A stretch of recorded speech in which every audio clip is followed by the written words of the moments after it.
Vous êtes-vous déjà demandé pourquoi certaines personnes gagnent beaucoup d'argent sans effort, alors que d'autres luttent pour survivre?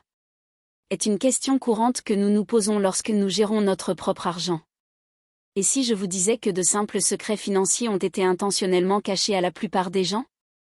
Cela peut paraître étrange, mais si ce n'est pas vrai, comment certaines personnes peuvent-elles devenir riches si rapidement?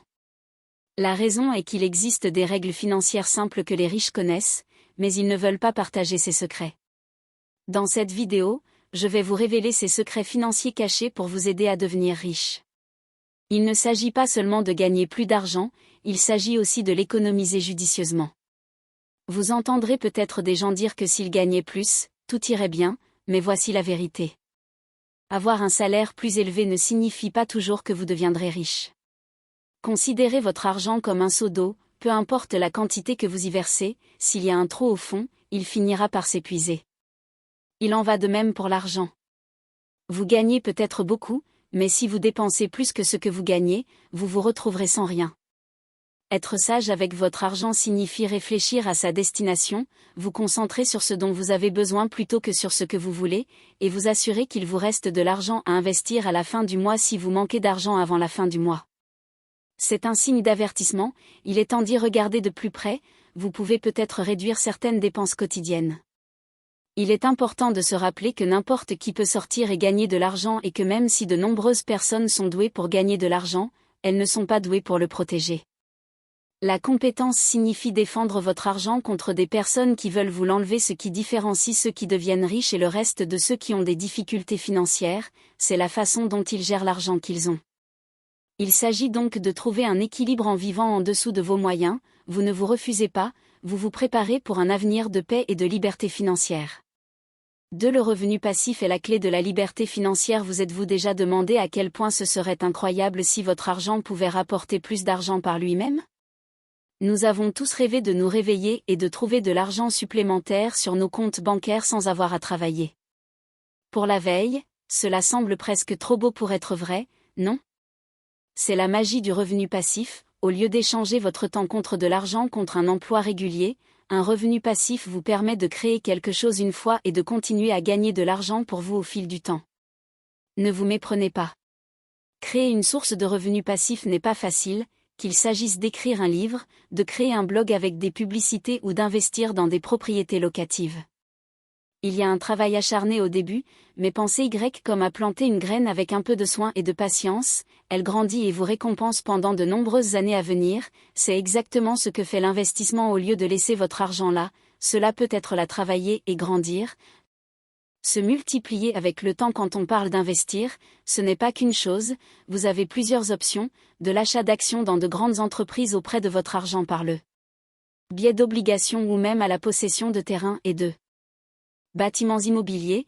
La clé est de choisir ce qui vous convient, en prenant compte tenu du niveau de risque avec lequel vous êtes à l'aise et de ce que vous espérez réaliser. Une approche intelligente peut ouvrir la voie pour voir votre épargne croître et prospérer. La meilleure partie est que le revenu passif peut servir de filet de sécurité au cas où la vie vous poserait des défis inattendus comme une perte soudaine d'emploi ou des dépenses imprévues. Ce revenu peut vous aider à traverser cette période difficile, alors même si cela nécessite un certain effort initial, la tranquillité d'esprit et la sécurité financière qu'elle offre sont vraiment inestimables. Troisièmement, toutes les dettes ne sont pas irrécouvrables. La dette n'est pas toujours une mauvaise chose. Lorsque les gens parlent de dette, ils pensent généralement que c'est une chose négative, mais il est important de savoir que toutes les dettes n'entrent pas dans cette catégorie. En fait, lorsqu'elles sont utilisées à bon escient, la dette peut servir de outil précieux pour vous aider à accroître votre patrimoine. Considérez la dette comme une arme à double tranchant, avec un côté potentiellement dangereux s'il est mal géré et l'autre côté ayant le potentiel d'augmenter considérablement votre patrimoine si vous le dites de manière responsable. Imaginez-le comme un moyen de exploiter votre finance, vous utilisez une petite partie de votre propre argent et une plus grande partie de l'argent de quelqu'un d'autre pour faire des investissements plus importants que ce que vous pourriez faire de manière indépendante. Prenons un exemple immobilier classique, supposons que vous vouliez acheter une maison à partir de 300 000 $, vous ne le faites pas.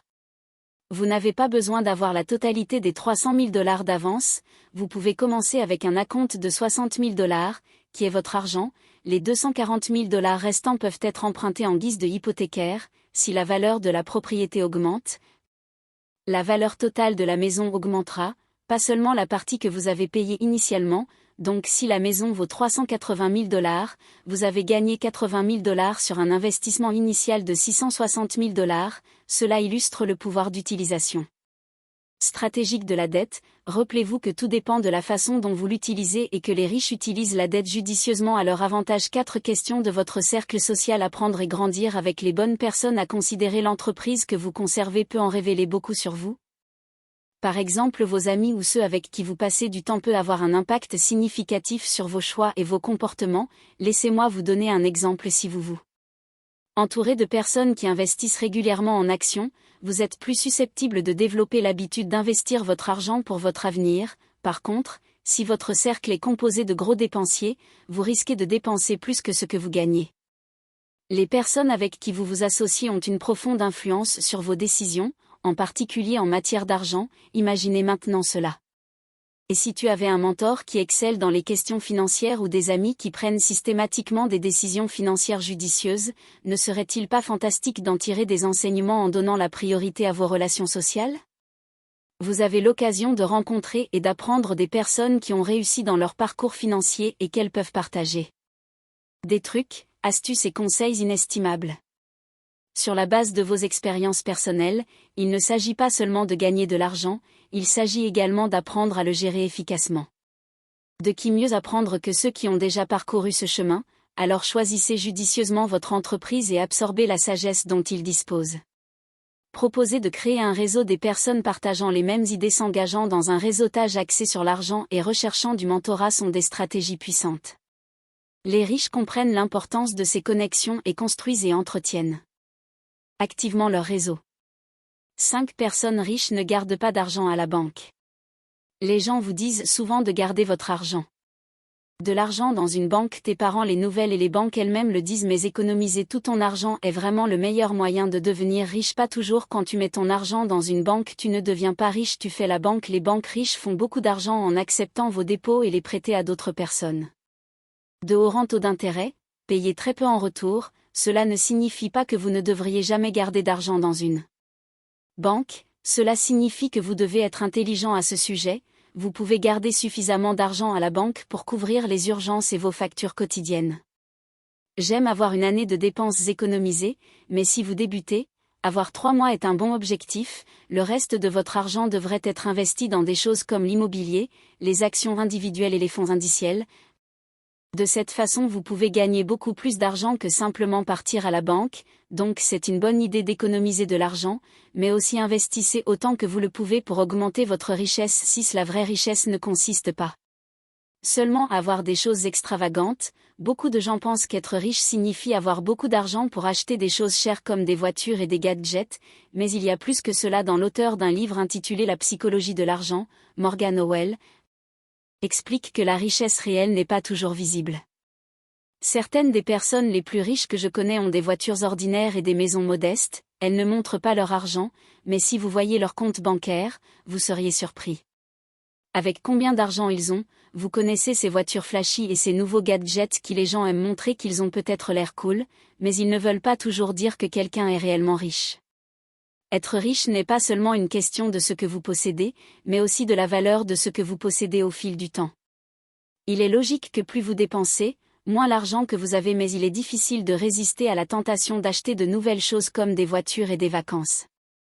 La vie n'est pas seulement une question d'épargne et d'investissement, vous devriez aussi en profiter, mais vous devriez savoir où fixer vos limites alors que vous êtes au début de votre parcours financier. C'est simple, plus vous épargnez et investissez, plus vite vous le pouvez devenir riche, donc si vous travaillez dur pour devenir riche juste pour acheter des choses de luxe, ce serait peut-être une bonne idée de changer votre approche au lieu de lier votre réussite financière aux biens matériels. Concentrez-vous sur le pouvoir et la liberté que l'argent peut vous offrir, moins vous avez ce que vous avez besoin d'être heureux. Le plus simple est de devenir plus riche, donc ce n'est pas une question de combien vous avez, mais de la façon dont vous utilisez ce que vous avez au fil du temps. N'arrêtez jamais d'investir en vous-même. Avez-vous entendu le dicton selon lequel la connaissance, c'est le pouvoir ? N'est-ce pas juste dire que c'est vrai, les gens les plus riches ne sont pas seulement ceux qui ont le plus d'argent, ce sont souvent eux qui continuent d'apprendre et d'acquérir de nouvelles compétences. Le monde évolue très rapidement et ce que vous saviez auparavant n'est peut-être plus utile aujourd'hui, mais si vous continuez à apprendre et à acquérir de nouvelles compétences, vous garderez une longueur d'avance, alors consacrez du temps et peut-être de l'argent aux livres. Les cours ou tutoriels en ligne ne sont pas seulement une dépense, c'est un investissement dans votre avenir, plus vous en savez, plus vous gagnez. Les riches le comprennent bien, ils continuent à investir en eux-mêmes, qu'il s'agisse d'obtenir des certificats, de lire beaucoup de livres, d'assister à des séminaires ou de rencontrer de nouvelles personnes.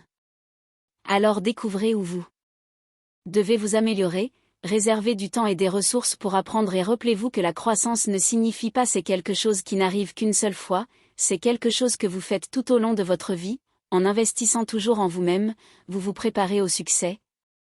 Alors continuez à remplir votre cerveau de nouvelles connaissances et vous verrez comment cela porte ses fruits.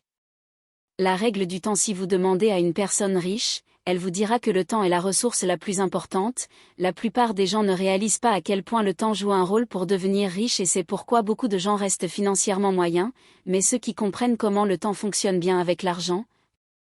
Voici 2 idées clés sur le temps et la richesse. Premièrement, échanger du temps contre de l'argent est difficile lorsque vous travaillez pour un salaire horaire. Il est difficile de devenir riche à moins que vous ne gagnez beaucoup par heure, nous tous seulement avoir 24 heures par jour, puis avoir un revenu à 6 chiffres seul peut être difficile. Deuxièmement, le temps devient de plus en plus effrayant à mesure que nous vieillissons. Lorsque vous êtes jeune et que vous n'avez pas de responsabilité familiale, vous pouvez travailler dur, mais à mesure que vous vieillissez et que vous avez des engagements familiaux ou autres, vous ne pouvez pas travailler aussi dur. Les riches le savent, donc ils ne comptent pas seulement sur 24 heures sur 24, ils créent de la richesse en utilisant le temps, l'argent et l'expérience des autres. C'est pourquoi beaucoup des personnes les plus riches sont propriétaires d'entreprises. Ce n'est pas une coïncidence, donc non, c'est que vous comprenez complètement mal le concept du temps. Consiste davantage à réaliser que devenir riche signifie comprendre comment le temps s'intègre dans votre parcours vers la richesse, qu'il s'agisse d'acquérir de l'expérience dans votre carrière, de démarrer une entreprise prospère ou d'investir dans des choses comme les actions. Le temps est un facteur clé une fois que vous avez compris comment réussir. La plupart de votre temps et celui des autres deviennent beaucoup plus faciles. 9. Comprendre la différence entre les actifs et les passifs. Les gens riches comprennent les choses qui les rendent plus riches et les choses qui les rendent plus pauvres. La plupart des gens aiment acheter des choses qui les rendent plus pauvres. La société fait on dirait que j'en achète. Certains les choses sont normales mais prenons un moment pour y réfléchir. Par exemple, disons que vous contractez un emprunt pour acheter une voiture neuve de luxe pour 30 000 $. Le problème est que dès que vous la sortez du concessionnaire, sa valeur commence à baisser très rapidement. Cela signifie que votre voiture chère perd de sa valeur avec le temps. Je ne pense pas que les riches n'achètent pas des choses comme ça, c'est le cas, mais la principale différence est qu'ils investissent leur argent principalement dans des choses qui prennent plus de valeur avec le temps. Une façon plus intelligente de créer de la richesse. Pensez, les dettes sont donc des choses qui perdent de la valeur dès que vous les achetez, comme une nouvelle voiture ou un smartphone haut de gamme qui devient rapidement obsolète. Ces choses peuvent vous rendre heureux pendant un certain temps, mais elles vous font perdre de l'argent à long terme. D'un autre côté, les actifs sont comme vos amis financiers, ce sont des investissements dont la valeur augmente avec le temps. Il peut s'agir de propriétés dont le prix augmente ou d'actions dont la valeur augmente lorsque vous investissez votre argent dans des actifs. Vous laissez votre argent travailler pour vous, alors la prochaine fois que vous penserez à dépenser votre argent, demandez-vous si ce que vous achetez est un actif ou un passif. Choisissez judicieusement, car en faisant des choix intelligents, vous pouvez faire fructifier votre argent et devenir plus riche au fil du temps. Vous avez appris quelques règles financières importantes, mais rappelez-vous qu'il ne suffit pas de les connaître. La vraie magie se produit lorsque vous commencez à les utiliser dans votre vie quotidienne. Changer de vie peut être effrayant, mais vous n'êtes pas obligé de transformer complètement votre vie d'un seul coup. Commencez petit, réduisez peut-être le temps que vous regardez Netflix ou commencez à vous renseigner sur l'investissement. À chaque petit pas, vous remarquerez un changement positif non seulement dans votre compte bancaire, mais dans toute votre vie. J'espère ne pas avoir perdu votre temps. Si vous trouvez de la valeur dans cette vidéo, partagez-la avec vos amis et votre famille qui pourraient avoir besoin de ce message pour les inspirer dans leur parcours financier. Je vous souhaite du succès, Merci d'avoir regardé jusqu'au bout, passez une belle journée ou soirée et à bientôt dans la prochaine vidéo.